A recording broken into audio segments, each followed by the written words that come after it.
नमस्कार, मैं डॉक्टर जितेंद्र कुमार आपका जेके बायोलॉजी क्लास में स्वागत करता हूं। आप जेके बायोलॉजी क्लास को देख रहे और पसंद कर रहे हमारे लिए खुशी की बात है। और मैं आज आपको सर्कुलर डाइक्रोमीज स्पेक्ट्रोस्कोपी के बारे में बताने जा रहा हूं। और ये टॉपिक काफ़ी महत्वपूर्ण है और डिफरेंट तरह के कॉम्पिटिटिव एग्जामिनेशन में अक्सर इससे सवाल पूछे जाते हैं। तो आइए आज हम इसको समझने की कोशिश करते हैं। साथ साथ हम लोग ये भी देखेंगे कि CSIR में इससे संबंधित क्या क्या सवाल पूछे गए हैं और उसका हम लोग सॉल्यूशन भी करेंगे। तो पहले हम लोग समझते हैं। तो सर्कुलर डाइक्रोमीज स्पेक्ट्रोस्कोपी का उद्देश्य क्या है? मेजरमेंट करना है। क्या मेजरमेंट करना है? Difference in absorbance of right and left circularly polarized light. इसको समझने के पहले थोड़ा सा समझते हैं हम लोग कि अगर कोई भी लाइट है, अगर किसी भी सॉल्यूशन से पास करते हैं और इस सॉल्यूशन में अगर कोई मॉलिक्यूल है तो क्या करेगा? एब्जॉर्बेंस शो करता है। इसके बारे में हम लोग पहले से भी जानते हैं कि एब्जॉर्बेंस शो करता है। और ये एब्जॉर्बेंस इस बात पर डिपेंड करता है कि कितने इसके मॉलिक्यूल के क्या कॉन्सेंट्रेशन होते थे। इन बातों को हम लोग समझते थे। लेकिन ये थोड़ा इससे डिफरेंट है। डिफरेंट क्या है कि इसमें हम लोग जो लाइट का इस्तेमाल करते हैं वो हम लोग light and left circularly polarized light का इस्तेमाल करते हैं। इसका मतलब क्या है कि नॉर्मल प्लेन पोलराइज्ड लाइट एक प्लेन के क्रॉस मूव करता है। आप देख सकते हैं कि ये लाइट है, एक प्लेन के क्रॉस क्या करता है? मूव करते हुए, प्रोपोगेट करते हुए आगे बढ़ता है। लेकिन CD स्पेक्ट्रोस्कोपी में हम लोग किसका इस्तेमाल करते हैं?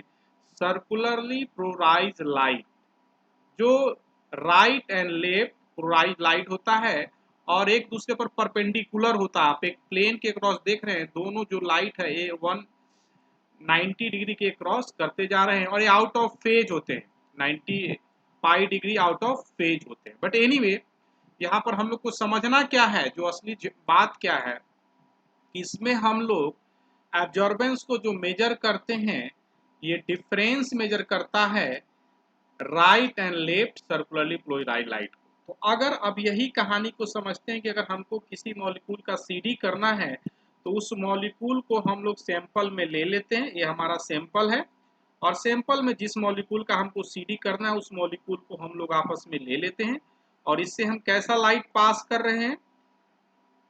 Circularly plane right and left circularly polarized light है। तो होता क्या है कि जो एब्जॉर्प्शन पैटर्न होता है इस मॉलिक्यूल का, राइट एंड लेफ्ट दोनों का अलग अलग होता है और इसके वजह से एक डिफरेंस आता है और उस डिफरेंस को ही हम लोग मेजर करते हैं। उस डिफरेंस को मेजर करते हैं। इसका सिंपल वर्किंग प्रिंसिपल है कि आप कोई भी लाइट को नहीं, circularly right and left polarized light को अगर आप पास करते हैं तो होता क्या है, इसका एब्जॉर्प्शन पैटर्न जो होता है डिफरेंट होता है। लेफ्ट और राइट दोनों के लिए अलग अलग अमाउंट में एब्जॉर्प्शन होता है। और कोई भी जो ऑप्टिकली एक्टिव मॉलिक्यूल है एक डायरेक्शन में किसी भी लाइट को ज़्यादा एब्जॉर्ब करता है कंपेयर टू अदर, जो दूसरा जो लाइट का कंपोनेंट है, या तो लेफ्ट हो सकता है या राइट हो सकता है। तो हमने यहाँ देखा क्या कि पहला चीज कि हम लोग एब्जॉर्प्शन के डिफरेंस को मेजर करते हैं और किसी भी मॉलिक्यूल को डाल के आगे हम लोग समझते हैं कि ये मॉलिक्यूल जिसको हम CD करना चाहते हैं उसके लिए एक बहुत महत्वपूर्ण बात है कि वो मॉलिक्यूल कैसा होना चाहिए? कायरल मॉलिक्यूल होना चाहिए। तभी आपका जो एब्जॉर्प्शन होगा उसमें आप लेफ्ट एंड राइट में आप डिफरेंस को एब्जॉर्ब कर पाएंगे। अब हम यहाँ देखते हैं कि कायरल मॉलिक्यूल होते क्या हैं। तो ये ऐसे मॉलिक्यूल होते हैं जो कि नॉट सुपर इम्पोजेबल, जो कि सुपर इम्पोजेबल नहीं होते हैं मिरर इमेज के तरह। सुपर इम्पोजेबल मिरर इमेज नहीं होते हैं आप देख सकते हैं कि यहाँ पर ये मॉलिक्यूल के साथ अलग अलग हाइड्रोजन फ्लोराइड अलग अलग है, तो कायरल मॉलिक्यूल है। लेकिन जब पाएंगे कि एक कायरल हो, मतलब सिमेट्रिकल मॉलिक्यूल हो, left and right plane chloride एक कायरल के कंडीशन में आप नहीं ऑब्टेन कर पाते हैं, जब सिमेट्रिकल हो तो उसका CD आप ऑब्टेन नहीं कर पाते। तो पूरे जगह में सीखने वाली कौन सी बात है? पहली बात कि अगर हमको CD करना है किसी भी मॉलिक्यूल का, तो उसके लिए उस मॉलिक्यूल में कायरल प्रॉपर्टी होनी चाहिए, कायरल मॉलिक्यूल होना चाहिए, एसिमेट्रिकल होना चाहिए, मिरर इमेज सुपर इम्पोजिबल ना हो, और एक कायरल मॉलिक्यूल का आप CD नहीं कर सकते। दूसरी बात, उसको सरल भाषा में हम लोग ऐसा भी कह सकते हैं कि ऑप्टिकली एक्टिव होते हैं कायरल मॉलिक्यूल्स, और उस मॉलिक्यूल का CD किया जा सकता है। तीसरी बात, यह मेजर करता है, क्या मेजर करता है? एब्जॉर्प्शन के डिफरेंस को मेजर करता है लेफ्ट और राइट सर्कुलरली पोलराइज लाइट के, है ना, एब्जॉर्प्शन पैटर्न के डिफरेंस को मेजर करता है। एक टाइम में लाइट का लेफ्ट कंपोनेंट अगर है और दूसरे में राइट है, तो दोनों के एब्जॉर्प्शन को डिफरेंस को, है ना, सिग्नेचर के रूप में CD में हम लोग दिखाते हैं। आगे हम लोग समझते हैं इस बात को कैसे करते हैं। तो सबसे पहला चीज कि CD का यूज क्या है, तो CD का इस्तेमाल हम लोग सेकेंडरी स्ट्रक्चर ऑफ प्रोटीन को पता करने के लिए करते हैं। सेकेंडरी स्ट्रक्चर ऑफ प्रोटीन, काफी फ्रिक्वेंटली CD का इस्तेमाल प्रोटीन के स्ट्रक्चर और खास करके सेकेंडरी स्ट्रक्चर, ध्यान रखना इस बात को, टर्सरी नहीं, सेकेंडरी स्ट्रक्चर। और सेकेंडरी स्ट्रक्चर आप बहुत अच्छे तरीके से जानते हैं, alpha helix, beta sheet, beta turn, ये सब सेकेंडरी स्ट्रक्चर हैं। और साथ साथ रैंडम कॉइल कॉन्फॉर्मेशन, अगर मान लीजिए कि ये स्ट्रक्चर नहीं है, अल्फा हेलिक्स बीटा नहीं है, तो रैंडम मतलब कि प्रोटीन में कोई इस तरह का स्ट्रक्चरल कंपोनेंट नहीं है। अल्फा हेलिक्स इस तरह का जो हेलिकल स्ट्रक्चर हुआ नहीं, बीटा सीट हम लोग देखे थे, इस तरीके से बीटा सीट होता था, टर्न के बारे में भी हम लोग देखे थे। तो रैंडम कॉइल मतलब कोई भी इस तरह का स्ट्रक्चर नहीं।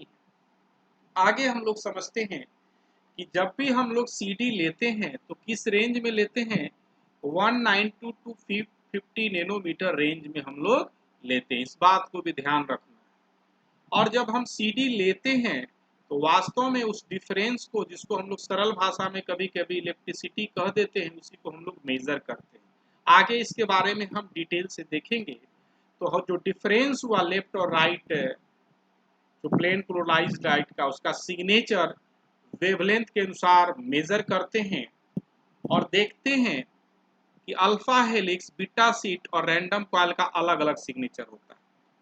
पहले अल्फा हेलिक्स को देखते हैं कि अल्फा हेलिक्स का क्या पैटर्न। तो आप पाएंगे कि अल्फा हेलिक्स पर जो आपको मिलेगा 80 190 डिग्री नैनोमीटर पर आपको एक पीक मिलेगा, और जैसे जैसे वेवलेंथ बढ़ते जाएगा आप देखेंगे कि ये जो लाइन है, जो इलेक्ट्रिसिटी जो है, घटते जाएगा, और अबाउट 210 और 220 के बीच आपको एक कर्व, छोटा सा कर्व ऑब्टेन होगा। साथ साथ बीटा शीट के लिए क्या है, आप पाएंगे कि इसका कर्व डिफरेंट होता है और अल्फा हेलिक्स। और रैंडम कॉइल का भी आप देख सकते हैं कि रैंडम कॉइल का जो इलेक्ट्रिसिटी उल्टा है, अल्फा और बीटा से काफी डिफरेंट है। तो इस तरीके से आप तीनों स्ट्रक्चर के लिए, आप सेकेंडरी स्ट्रक्चर के लिए अल्फा बीटा या रैंडम कॉइल के लिए आप दिखा सकते हैं कि आपको जानकारी होनी चाहिए, कभी पूछा जा सकता है। साथ ही साथ कुछ और महत्वपूर्ण बातें हैं, जैसे CD से आपको लेस स्पेसिफिक स्ट्रक्चरल इंफॉर्मेशन पता चलता है इन कंपेयर टू एक्सरे और NMR।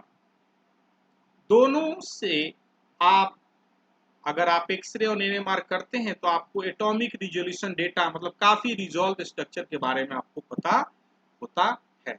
CD less structural information आपको बताता है। आगे हम लोग और समझते हैं। अभी मैंने आपको बताया था कि इसका मेजरमेंट मोलर इलेक्ट्रिसिटी के टर्म में करते हैं। तो आइए देखते हैं, जो पहले जो यूनिट था क्लासिकल यूनिट था, और आज देखते हैं कि molar electricity and molar circular डाइक्रोमीज आर इंटर कन्वर्टेड। उसको क्या कर सकते हैं, इंटर कन्वर्ट कर सकते हैं। और उसके लिए एक सिंपल फार्मूला है, याद रखना है, इलेक्ट्रिसिटी बराबर 32982.2 और चेंज इन मोलर सर्कुलर डाइक्रोमीज। ध्यान रखना इस बात। अब हम लोग आप देखते हैं कि मोलर सर्कुलर डाइक्रोमिज्म का कैसे मेजरमेंट हो रहा है। तो वास्तव में ये डिफरेंस है डेल्टा ई, आप देख सकते हैं इसको, और यहाँ पर क्या कर रहा है, लेफ्ट एंड राइट के डिफरेंस को क्या कर रहा है, मेजरमेंट कर रहा है। और ये डेल्टा एप्सिलॉन है जो वेवलेंथ ऑफ फंक्शन के साथ काम कर रहा है।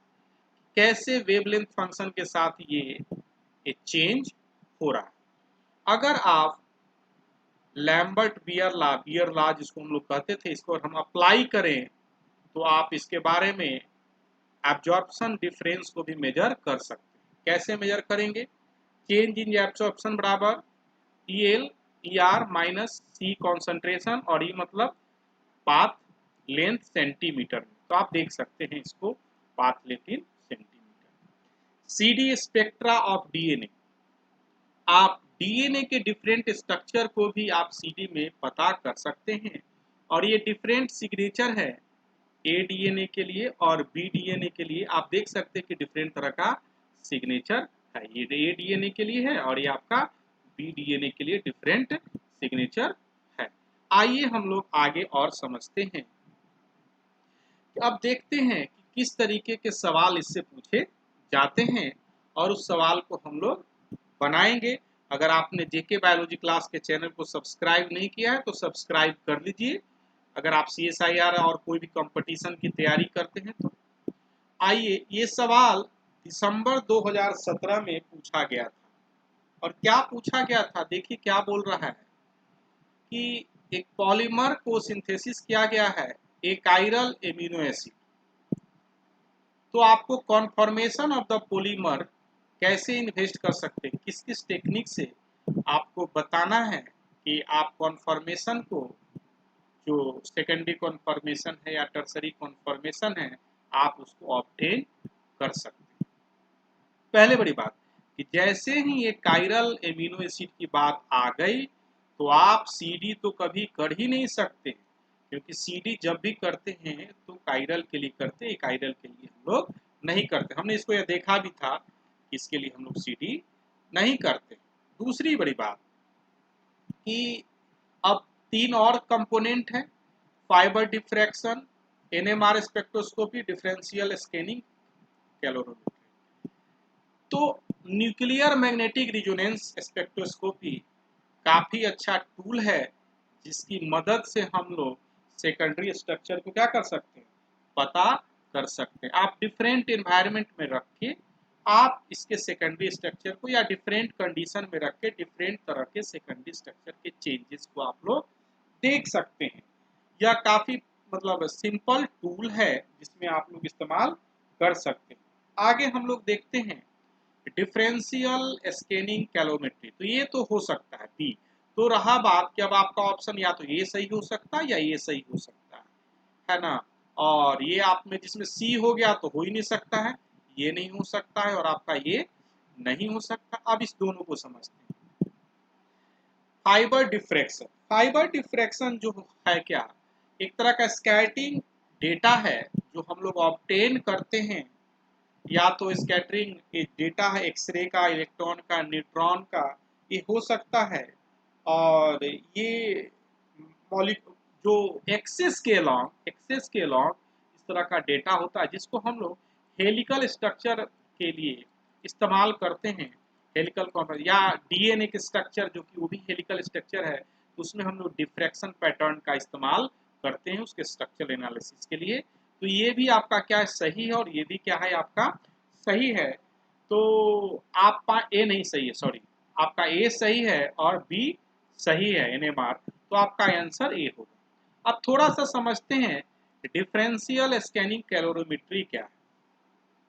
ये भी एक तरह का टेक्निक है जिसका हम लोग इस्तेमाल है ना थर्मो एनालिटिकल टेक्निक, मतलब टेम्परेचर के साथ चेंज की स्टडी करते हैं, और खासकर इसमें हम लोग इंथैल्पी चेंज को भी मेजर करते हैं किसी भी पॉलीमर मॉलिक्यूल। तो हमारा जो मोर एप्रोप्रिएट आंसर हुआ ए और बी। तो ध्यान रखना है कि CD काफी महत्वपूर्ण है, इससे संबंधित काफी सवाल पूछे जाते हैं। आइए कुछ और सवाल को हम लोग अब देखते हैं।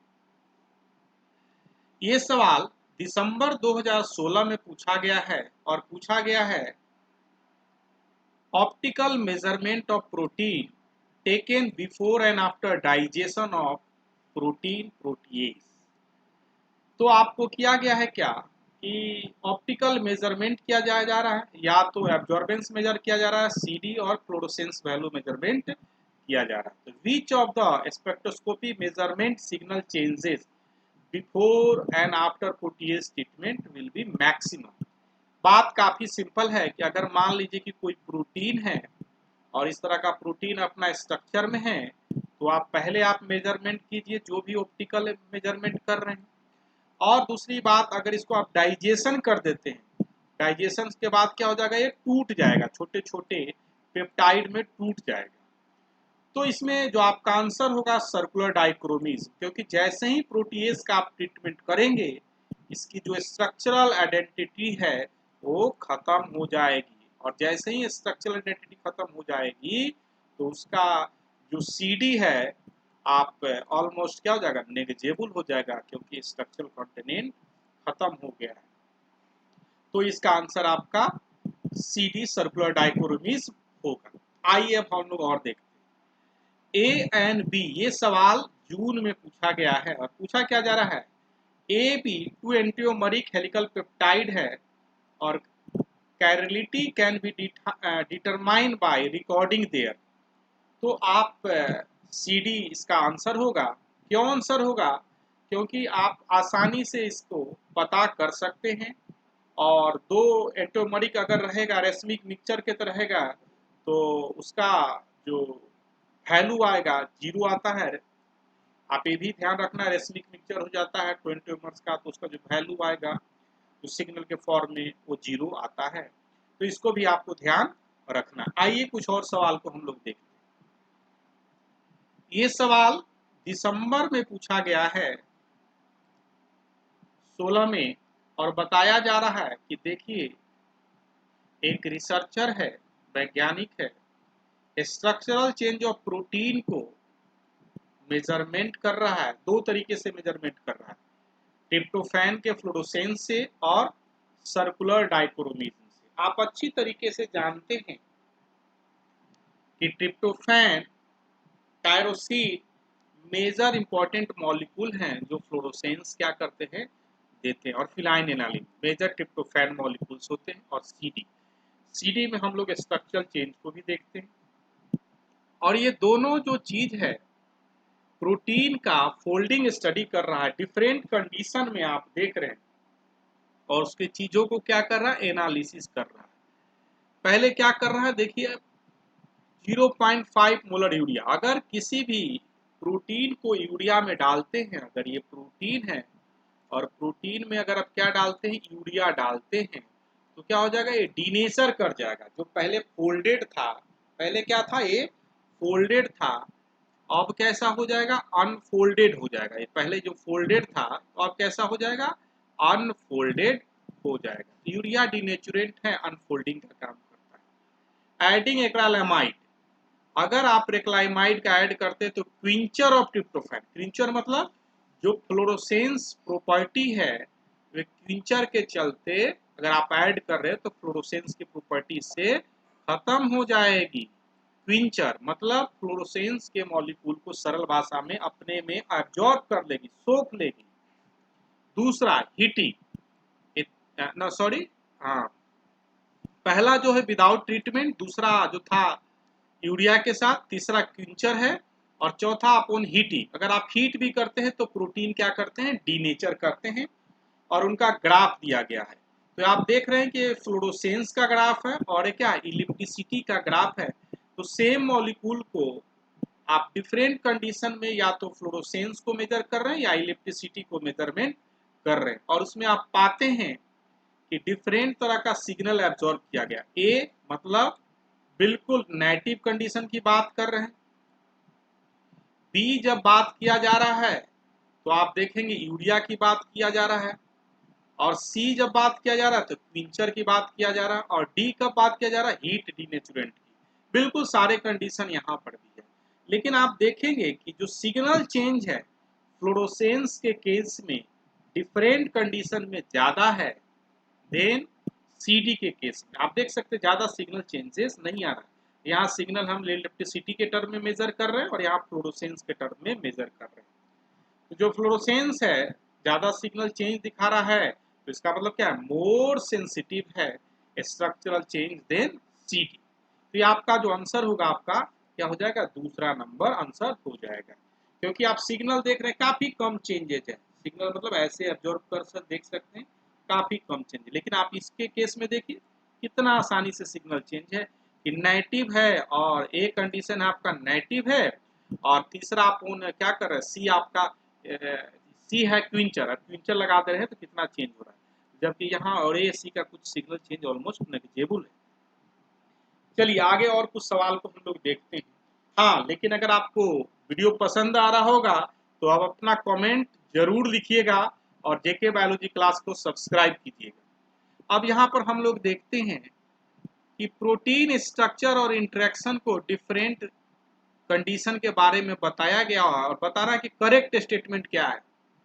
मैं आपको बता दे रहा हूँ कि यहाँ पर भी एक स्टेटमेंट दिया गया है कि circular spectra CD spectra of protein predominantly helical conformation analysis of two dimension so predominantly beta structure.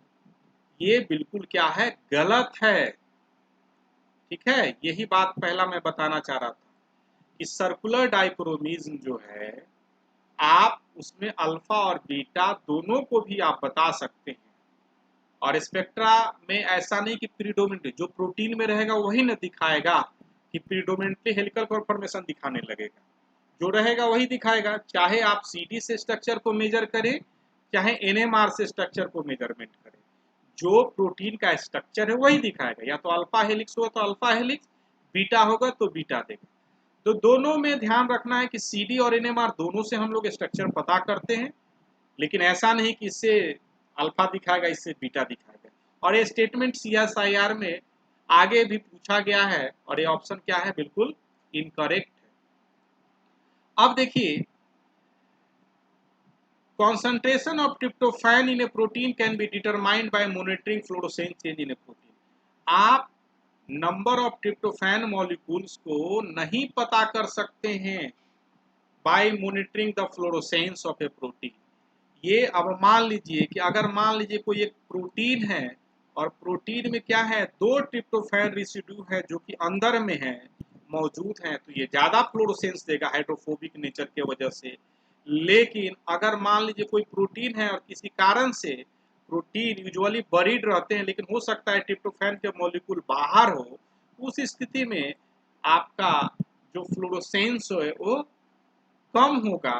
तो आप नहीं बता सकते हैं कि भाई कितने नंबर है क्या है, ऐसा कुछ आप नहीं बता सकते। दूसरा चीज है क्या, two interacting molecules surface plasma resonance strong hydrophobic interaction between them. ये भी स्टेटमेंट आपका गलत है, मैं इसके लिए अलग से एक वीडियो बना दूंगा इस पर। अब इसको देखते हैं, peptide with equal number of glutamate and lysine amino acids को मल्टीपल चार्ज स्पीसीज। आप बिल्कुल सही सही है, अगर आयोनाइजेशन करते हैं एनएमआर करते हैं तो मल्टीपल चार्ज स्पीसीज देता है आयोनाइजेशन स्पीसीज। आप इस स्टेटमेंट को जानते हैं और ये बिल्कुल क्या है, आपका स्टेटमेंट सही है, ध्यान रखना है। ठीक है, चलिए आगे हम लोग कुछ और देखते हैं। Which of the statement is correct, आपको यहां भी बताना, ये दिसंबर में पूछा गया है कौन सा स्टेटमेंट करेक्ट है। तो occurrence of beta sheet can be inferred from the circular dichroism, बिल्कुल सही है कि आप सीडी करके बता सकते हैं कि उसमें बीटा सीट है या नहीं। बीटा सीट के लिए आप देखे थे कि कैसा स्ट्रक्चर था, बीटा सीट के लिए ऐसा आया था, मेजरमेंट किए थे, और अल्फा के लिए क्या था, बिल्कुल इस तरीके से आया था। नहीं, आप देख सकते हैं इसको फिर से कि अगर ये स्ट्रक्चर आप चेंज करें, एनालिसिस करें, तो अल्फा है या बीटा है आपको इस बात की पता चल जाएगी और काफी सावधानी से आपको इसके बारे में पता चलेगा। आगे हम लोग और देखते हैं इस चीज को। जैसे आप पाएंगे कि इसमें देखिए कि ये स्टेटमेंट बिल्कुल क्या आपका करेक्ट है। Chemical shift is more for NMR compared to इतना, ऐसा नहीं है, दोनों का अपना अपना कंडीशन है, उसके अनुसार हम लोग केमिकल शिफ्ट होता है। Electrospray ionization of mass spectrum compound obtain only if the net positive charge as it, ऐसा नहीं है, ये भी स्टेटमेंट क्या आपका गलत है। Helical contain of tryptophan peptide will obtain bye examining fluorescence spectrum, ये भी स्टेटमेंट क्या है, बिल्कुल गलत है, बिल्कुल इससे मिलता जुलता है। आप ट्रिप्टोफैन मॉलिक्यूल देख के आप नहीं बता सकते कि अल्फा हेलिक्स है या बीटा सीट स्ट्रक्चर है। तो इस तरीके से आप पाएंगे कि ये आपका सही स्टेटमेंट है। आप देख रहे हैं काफी कंसिस्टेंट तरीके से सर्कुलर डाइक्रोमीज स्पेक्ट्रा के स्टेटमेंट को या इससे संबंधित इस्तेमाल किया जा रहा है। अब देखते हैं, ये सवाल दिसंबर 2013 में पूछा गया है और बता रहा है कि इसमें पूछ क्या रहा है कि एट 25 डिग्री 222 नैनोमीटर पर जो इलेक्ट्रिसिटी है आपका -3300 और -33 डिग्री सेंटीग्रेड पोलीफेरेड 5 और अल्फा और बीटा के लिए है 25 डिग्री। और तो आपको बताना है कि अगर वो 60 डिग्री टेम्परेचर पर गया है तो अल्फा से बीटा ट्रांजिशन हो रहा है, और उस परिस्थिति में आप देख रहे हैं कि इलेक्ट्रिसिटी की वैल्यू -1800 डिग्री आया है सेंटीमीटर स्क्वायर डेसीमोल प्रति है। तो आपको बताना है कि कितना चेंजेस हुआ, तो आपको इसको बताना होगा। कैसे इसको सिंपल तरीके से आप बना सकते हैं कि नॉर्मली आप पा रहे हैं कि अगर अल्फा हेलिकल कंटेन है तो ये वैल्यू हो रही है, तो किसी भी प्रोटीन में कुछ अल्फा हेलिक्स भी हो सकते हैं, कुछ बीटा कंटेन भी हो सकते हैं, और इसके अनुसार उसका अपना अपना वैल्यू। मान लीजिए कि अगर एक्स फ्रैक्शन है अल्फा हेलिक्स है, और तो ये क्या हो जाएगा, टोटल 100 है तो ये 1 माइनस एक्स हो जाएगा। तो यहां पर अब हम लोग देखते हैं कि क्या होगा स्थिति कि -33000, और इसको हम किससे गुना कर रहे हैं बाबू, एक्स से हम लोग क्या कर रहे हैं, गुना कर रहे हैं, ठीक है, एक से क्या कर रहे हैं, गुना कर रहे हैं, और प्लस आपका क्या हो जाएगा, जो बीटा कंटेन है 1 माइनस एक्स हो जाएगा, और उसकी इलेक्ट्रिसिटी -3000, तो 1 माइनस एक्स करते हैं, 1 माइनस एक्स, और इस तरीके से यहाँ पर क्या करेंगे, -300 से गुना करेंगे इसको, माइनस, और बराबर जो भी है प्रोटीन तो वही है, स्ट्रक्चरल चेंजेस होगी, और यहाँ पर आप देख रहे हैं कि वैल्यू इतना है, जिसको हम लोग 100 मानते हैं कि जो भी है 1% है, इसको 1 फ्रैक्शन।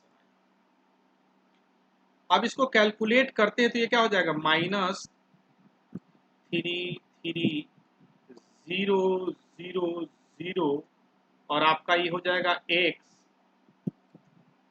प्लस, इसको माइनस से अगर गुना करेंगे तो आपका आ जाएगा इस तरीके से -3000, और ये आपका बिल्कुल क्या हो जाएगा, ये प्लस गुना करेंगे तो प्लस क्या हो जाएगा 3000x,